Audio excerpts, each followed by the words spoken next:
Hello everyone, how are you doing? This is MD Tech here with another quick tutorial.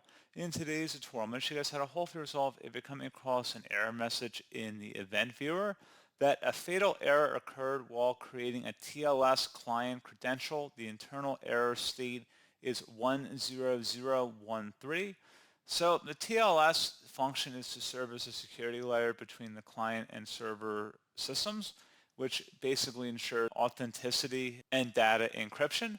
During the handshake process, the server would present its SSL or TLS certificate to the client to confirm its identity, and this will establish what's called trust before any actual connection attempt between the two systems.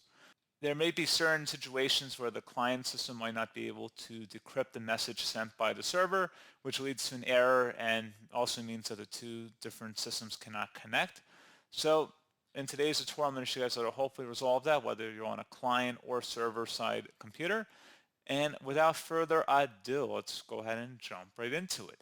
So all you have to do is open up the search menu, type in Internet Options, best match should come back with Internet Options. Go ahead and open that up.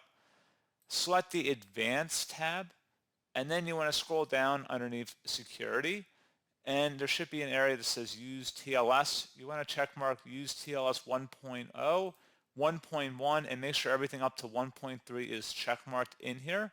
Once that is done, select Apply and OK. So hopefully that was a pretty straightforward process, guys. And as always, thank you for watching. I do hope I was able to help you out, and I do look forward to catching you all in the next tutorial. Goodbye.